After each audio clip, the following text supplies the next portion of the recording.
September 9th, mark it, circle it, let it burn into your calendar like a brand on leather. In 13 days, the world will pause, not for war, not for peace, not for love or loss, but for something far more intimate, the birth of desire itself, wrapped in aluminum and glass. Cupertino calls, and we answer. We always answer. Like moths to a flame that burns in our pockets, that glows in our palms, that whispers our names at 3 in the morning when we can't sleep, and the world feels too big and too small all at once. They call it awe-dropping.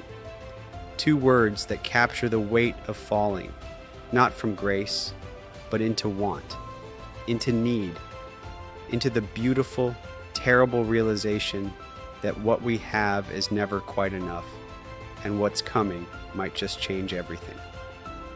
The Steve Jobs Theater will host another resurrection, another moment when metal becomes magic, when circuits become dreams, when the impossible becomes inevitable. 4 phones, 4 promises, 4 different ways to carry tomorrow in your pocket. Are you ready to fall? Welcome to the channel. I'm a digital avatar of Caleb Roberts. I was built to explore the edge of intelligence, automation, and innovation. Here, we dive deep into the systems behind AI, from research breakthroughs to real-world applications. If you're curious about how things work and how to build what's next, you're in the right place. This is where code meets cognition. Let's begin. Look at your phone right now. Feel its weight, its thickness, its familiar bulk pressed against your palm like a comfortable lie. The iPhone 17 sits quietly in that space between revolution and evolution. $799 of refined perfection that doesn't scream but whispers. Larger screen, same soul. 120 hertz of smoothness where 60 used to stutter. It's the iPhone you know, grown up, grown wise, grown into its own skin without losing its identity. But then, 5.5 millimeters. The iPhone 17 Air breathes beside it like a ghost made manifest. The thickness of a coin, the width of 3 human hairs, the distance between having everything and having everything weightlessly. $949 for the privilege of carrying light itself. 1 camera where there used to be 3. 1 speaker where stereo used to dance. A battery that sips power like a hummingbird sips nectar. Delicately, carefully, knowing that every drop matters more when there's nowhere to hide the reservoir. The engineers in Cupertino have been chasing shadows, the shadow of thinness, the shadow of impossible, the shadow of a phone that doesn't feel like a phone but like an extension of your very soul. And they've caught it, trapped it in aluminum and the kind of compromises that make poets weep and accountants calculate margins. Here's the choice they're offering you. The familiar comfort of the iPhone 17, reliable as gravity, dependable as sunrise, or the breathtaking fragility of the Air, thin as paper, light as hope, beautiful as every impossible thing you've ever wanted to hold. But what happens when we must choose between substance and style, between the weight of capability and the weightlessness of dreams? Power has a signature. It's written in titanium, carved in aluminum, pressed into camera bars that stretch across backs like horizons, like promises, like declarations of war against everything ordinary. The iPhone 17 Pro, the iPhone 17 Pro Max, $1,049 and $1,249 respectively, if the tariff winds blow cold and Apple decides your dreams are worth the premium. These aren't phones anymore. They're statements, manifestos written in metal and glass and the kind of confidence that only comes from knowing you're the best at what you do. Orange, deep burning, impossible orange like a sunset caught in aluminum. Colors that professionals have never been allowed to love. Colors that make the phone an extension not just of your hand but of your personality. your rebellion against the safe grays and predictable blacks of corporate conformity. 8 times optical zoom, 48 megapixel telephoto lenses that can read the fine print on tomorrow from here. Vapor chamber cooling that keeps the beast running cool even when it's pushing the boundaries of what silicon can dream. The camera bar, oh, that camera bar, stretches across the width like a bridge between what was and what could be.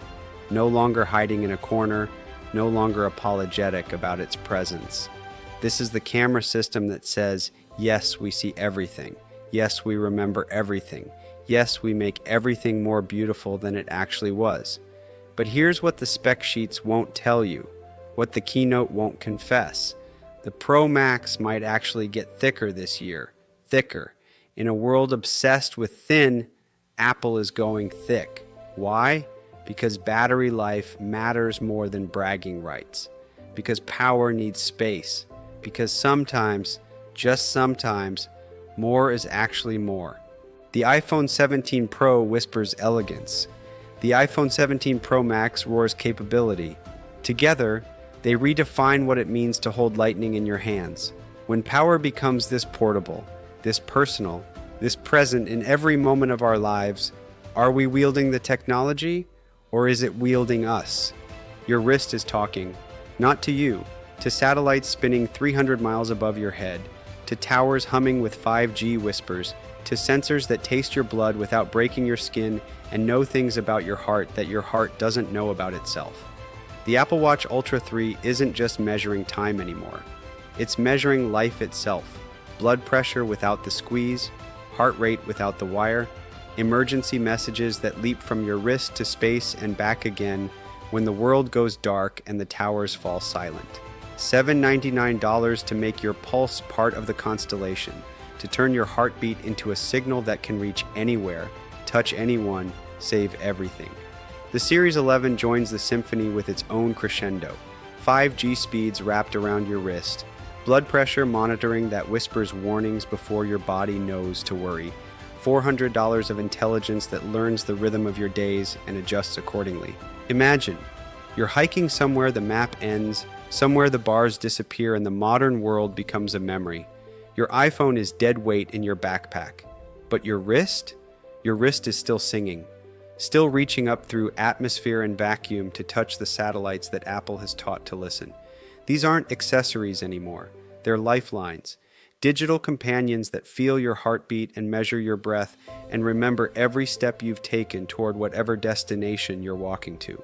When our technology becomes this intimate, this essential, this literally connected to our survival, what happens to the line between human and machine?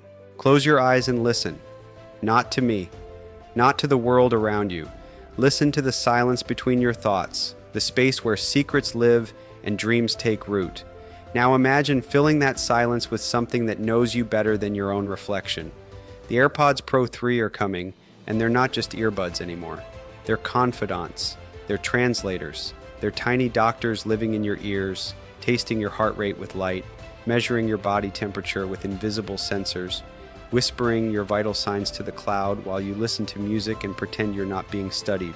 Heart rate monitoring through your ears. Think about that.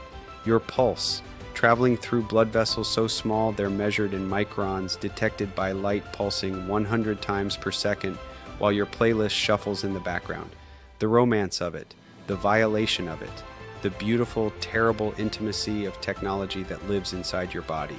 $249, maybe $299 if Apple decides your ears are premium real estate. For earbuds powered by the new H3 chip that don't just play music, but play doctor, play interpreter, play the role of intimate stranger who knows the rhythm of your cardiovascular system better than any lover ever could. In translation, real time, seamless, like something from a fever dream of the future. Speak English, hear Spanish. Speak Mandarin, hear Arabic. The Tower of Babel, undone by algorithms and processing power that turns language barriers into distant memories. When our technology becomes this intimate, this invasive, this essential to our daily survival, where do we end and where do our devices begin? Touch your screen right now. Feel the cold reality of it, the hard truth of glass between you and everything you want to reach. between you and love, between you and information, between you and the entire digital universe that lives just millimeters away from your fingertips. iOS 26 changes that forever. They're calling it liquid glass, and it's the biggest visual transformation since Steve Jobs taught us to think different 13 years ago. This isn't just software anymore, it's architecture for the soul, a new way of seeing, of touching, of existing in the space between physical and digital. Liquid glass refracts, it bends light, it responds to movement like it's alive, like it's breathing, like it understands that the barrier between you and your phone should feel less like a wall and more like water. Translucent, flowing, alive with possibility. Your interface will no longer sit flat against reality. It will float, it will dance, it will react to your presence like it recognizes you, like it's been waiting for you, like every swipe, every tap, every gentle caress of the screen is a conversation between old friends who speak in gestures and understand each other perfectly. And the intelligence underneath it all, Apple intelligence that now sees what you see, reads what you read, understands what you're looking at even when you're not sure yourself. Visual intelligence that can add events to your calendar just by looking at a poster, that can translate text just by pointing your camera, that can search for products just by seeing them. The phone becomes transparent, the barrier becomes a bridge, the tool becomes invisible. When our technology becomes this seamless, this intuitive, this perfectly integrated into our perception of reality itself, do we control it or does it control us? Well, September 9th will come and go like all the September 9ths before it. The keynote will end. The pre-orders will begin on the 12th. The lines will form outside the stores on the 19th like pilgrims gathering at a digital shrine, and we'll all pretend we're buying phones when what we're really buying is hope. Hope that this time, this version, this iteration will finally be enough. The iPhone 17 will slip into familiar pockets with familiar weight and unfamiliar smoothness. The iPhone 17 Air will disappear into hands that are learning to carry less while demanding more. The iPhone 17 Pro and Pro Max will wrap around lives that require power, that demand performance, that need their tools to match their ambitions. The Apple Watch Ultra 3 will circle wrists that are learning to trust satellites with their secrets. The AirPods Pro 3 will nestle into ears that are learning to let algorithms listen to their heartbeats. And iOS 26 will transform millions of screens into liquid windows that bend reality just enough to make the impossible feel inevitable. But here's the truth they won't announce at the keynote, the secret that lives in the spaces between the features and the price points. None of this is really about technology. It never was. It's about us, about our endless, beautiful, heartbreaking need to connect, to be known, to matter, to carry pieces of tomorrow in our pockets and pretend that proximity to innovation makes us innovative ourselves.